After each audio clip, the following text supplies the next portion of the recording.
colleagues and friends. My name is Anil Khaitan. I'm the Vice President of the PhD Chamber. First of all, I express my gratitude, Mr. Singh, to IPPC for hosting us and to interact with us. It will be a great opportunity.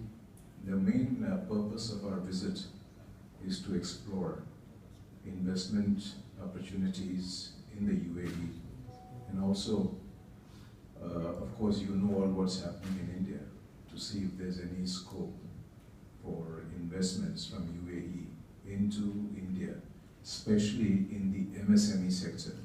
Because today MSME sector is very important in India. It is a backbone of the manufacturing sector. It contributes 35% of the manufacturing GDP of India and 40% of India's manufacturing exports. And it employs about 14 crore people. So you can imagine the importance of this sector to our government. We will be visiting tomorrow Ras Al Khaimah and Sharjah. Day after we'll be going to Abu Dhabi, then on to Muscat, and then back home. And I'd like to introduce the delegation to you. I have Mr. V.K. Mishra, who is the chairman of our International Affairs Committee on Middle East. Mr. Mishra is the director of Lakshmi Energy and Foods Limited. They are one of the top 3 rice companies in India. They have about 40 to 50 megawatts of their captive power generation also, which is being run on rice husk, and they're supplying to the Punjab government through a PPA agreement. Next is Mr. Praveen Singh. Mr. Praveen Singh is the director of Manas Marketing Services, which is specializing in BTL. What is BTL? It is part of advertising. Okay. We are putting intelligence into that activity. Okay. Through IT. So he's basically into advertising space. And then we have Mr. Kunal Singhal. Mr. Kunal Singhal is the director of Easy ERP. So he's hardcore into information technology. Then we have Mr. Nikhil Singh. Nikhil Singh is from Calcutta, and he has over the years specialized in agro marketing, specializing in rice and confectionaries. Then we have Mr. Ashok Ruhil. He is into food processing. He is doing ready to eat, and he's got a facility in Uttarakhand, which is near Pantnagar. Then we have Mr. Sanjeev Ahuja. He is the director of Chase India, and they are a leading research and a public policy consulting firm. And he's quite well up to date as to what's happening in our economy and at the government level. Then we have Mr. Ajay Kumar Pandey. Mr. Pandey is a hardcore media person. In fact, he was based in Muscat for about 5-6 years. And he is also into food processing. So far as I'm concerned, my business interests are in copper, steel, paper, jute, pharmaceuticals, and food processing. We are a family of 5 brothers, so we thought that we should have a lot of diversification into our businesses. Now, coming to some of the opportunities which exist in India, I'll just go through them. One is, as you know, Mr. Modi has structured his whole system of government on a system of cooperative federalism, something like the US. And that's why, if you saw in the last budget, Mr. Arun Jaitley, or I think it was in the last year's budget, the center, if it was receiving 100 rupees, it was giving 42 rupees to the center, to the states. Now that 42 rupees has been increased to 62 rupees.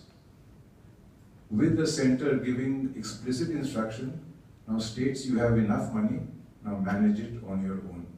Furthermore, the central government has gone to the extent, as you know, from 1st April, the government is working mighty hard, 2017, to introduce the GST and eliminate 17 indirect taxes, which will all be subsumed in the GST. The rates which we in industry and services are estimating would be anywhere between 15 to 18%. Now, what rate the government fixes?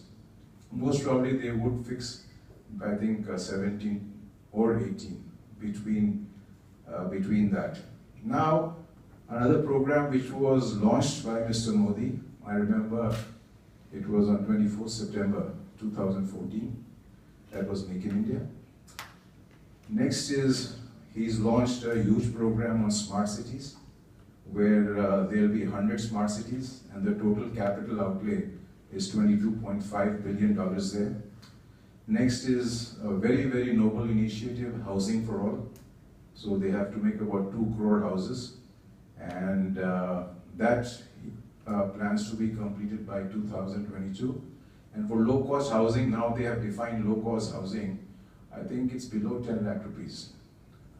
I mean, below 10 or below 5. It's basically one of these figures. Then on Digital India, as we know, that we have about 250,000 gram panchayats. Now all these gram panchayats are being connected through massive optic fiber network. So just imagine all the villages will be networked through information technology, and what benefits the poor people will give. I mean, they will get, I'm sure you're aware about this Jan Dhan Yojana, which Mr. Modi opened, or he basically announced. Today, we have 22 crore poor people who have opened their account. And the total amount, you will be surprised, is 45,000 crores into these accounts of the poor people. So that much of money was in the economy, but it was not being put to productive use. And now, all the benefits, which we in India call as direct benefit transfer, DBT. Now, everything is going directly into the account of the concerned beneficiary, poor beneficiary. And that is saving thousands and thousands of crores in corruption and in other archaic systems, which was previously in the government. And the biggest Brahm Astra is our Aadhaar card. Based on that one card, which now, I think by March 2017, if I remember correctly, my colleagues can correct me if I'm wrong, that Aadhaar cards will be issued to at least 99% of Indians.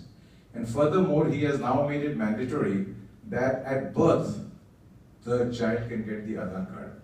So you don't have to go through the rigmarole again. So that right at source, you get an Aadhaar card, because based on Aadhaar card today, everything will be done. Income tax returns, getting your mobile phones, your ID recognition, so on and so forth. Then of course, which we are concentrating on, but I'll come to that last. Now another is hygiene infrastructure, that is Swachh Bharat. There, a combined outlay of about $10 billion has been sanctioned, and a lot of toilets have been made, and they are still in work in progress, because the idea is that when Mahatma Gandhi's, I think, 100th birthday, it's 2019, Pandit ka hai? Mahatma Gandhi ji ka? Yeah, 2019. Yeah. So by 2019, the government, proposes to have toilets in each household, and I think there are about there were 48 districts, because India has today 678 districts. So I think 40 districts have been declared OFD. OFD means open free defecation. I mean, it is free of open defecation. That means the houses have toilets. So they're going very fast on that.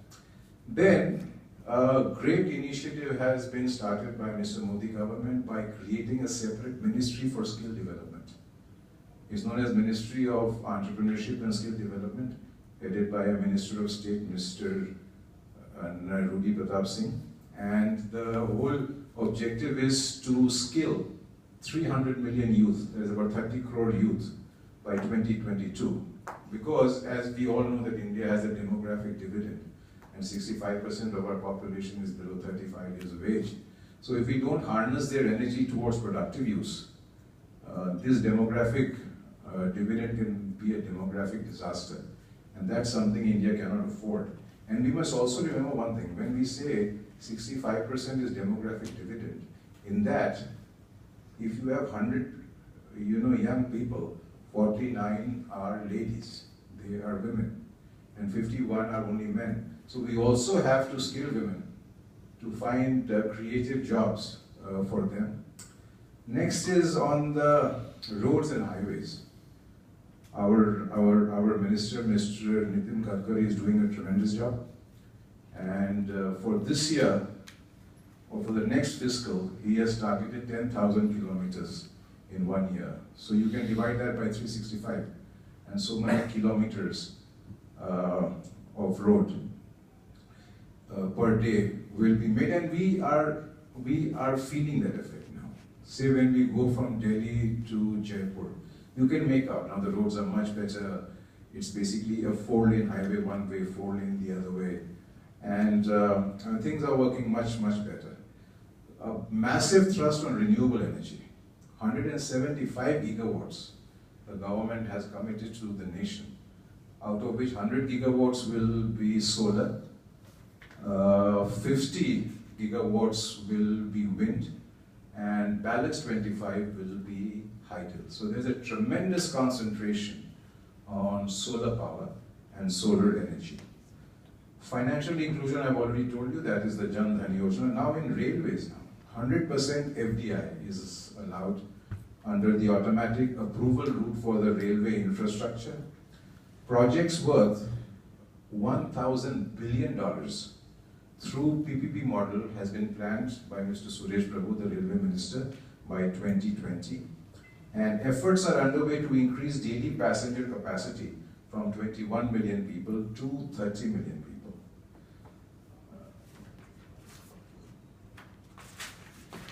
Now I come on the last topic, which is on ease of doing business. I'll only speak on that. Mr. Modi and his government are paying a lot of thrust on ease of doing business. And this has created tremendous competition amongst the 29 states of India. Like yesterday in Delhi, we had the cabinets in paper, and we had the chief secretaries of 15 states. And while the conference was on, we got a flash that the ranking of states were announced yesterday morning. So we displayed that flash on the screen, and Uttarakhand came as number 1. Rajasthan came as number 2. And this is second time in succession that Uttarakhand has come number 1 on ease of doing business. And it's nice to see chief ministers fighting, the chief secretaries fighting with the center. You know, like a small child, ne aapne mere ko mark 2% kam diya yahan par, ya ye aapne galti dekha. So I mean, that's very nice. And then in the afternoon we had 2 sessions. One was from Andhra Pradesh and one was from Uttar Pradesh. Beautiful presentations. All what the government has done, the state government, on ease of doing business. And Andhra Pradesh was absolutely mind-boggling.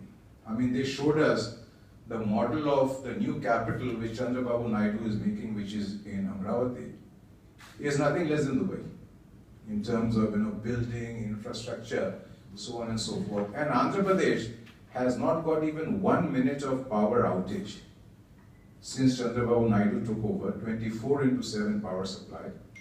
UP, surprisingly, is also doing quite well. So I think it's a great initiative, and now basically the government is trying to build up champions in states, basically state champions. The idea is that, let's assume if Gujarat has a tremendous practice in sanctioning power So the idea is that other states should only replicate the Gujarat model. Why unnecessarily go and reinvent